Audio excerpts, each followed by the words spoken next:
Hi friends, இன்றைக்கி என்ன வீடியோனா மதுக்கு ரொம்ப நாளாச்சும் பானிபூரி சாப்பிட்டு அப்பா கிட்ட ஃபோன் பண்ணி அப்பா பானிபூரி வாங்கிக்கலான்னு சொல்லுவோம். பக்கத்துலேயே தான் இருக்குங்க, கடைக்கு பக்கத்துலேயே பானிபூரி கடை.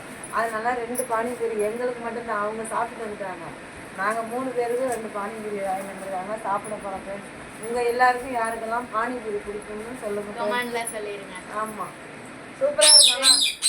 ஈவினிங் ஸ்நாக்ஸுக்கு பானிபூரி சாப்பிட போகிறோம். சூப்பராக இருக்கும், குருமாலாம் நல்லா இருக்கும். நார்மலாக கிட்ட வந்து நல்லா கல்லையெல்லாம் போட்டுருக்காங்க, சூப்பராக இருக்கும். நல்லா டேஸ்ட்டாக இருக்கும் அந்த கடையில் தான்.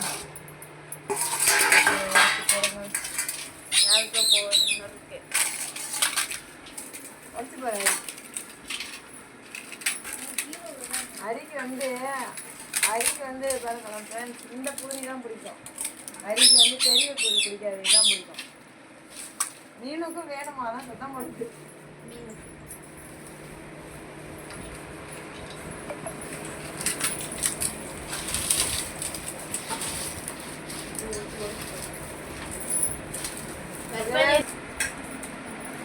இதை ஊற்றி ஊற வச்சு நீங்கள் சாப்பிட்டா அவ்வளோ டேஸ்ட்டாக இருக்கும். டேஸ்ட் எப்படி இருக்குன்னு பார்ப்போம்.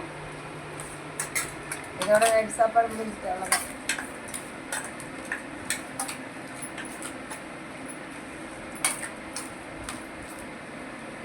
அது சூப்பராக இருக்கும். ரொம்ப ஊற வைக்கூடாது. ரொம்ப நாள் சென்று பானி பொறுத்தீங்க எப்படி இருக்கு? இந்த பானி தண்ணி ஊற்றி சாப்பிட்டா சூப்பரா. ஆமா, இதுல அந்த பானி தண்ணி கொஞ்சம் புளிப்பா இருக்கும், அது ஊற்றினா இன்னும் கொஞ்சம் நல்லா இருக்கும். ஆனால் வாங்கிட்டு வரல, எப்பவும் வாங்கிட்டு வருவாங்க, மறந்துட்டு வந்துட்டாங்க. அது ஊற்றினா கொஞ்சம் புளிச்சிட்டு நல்லா இருக்கும். அவ்வளோதான் ஃப்ரெண்ட்ஸ், இந்த வீடியோ பிடிச்சிருந்தா லைக் பண்ணுங்க, ஷேர் பண்ணுங்க, மறக்காம சப்ஸ்கிரைப் பண்ணிட்டு பாருங்க. ஓகே, பாய்.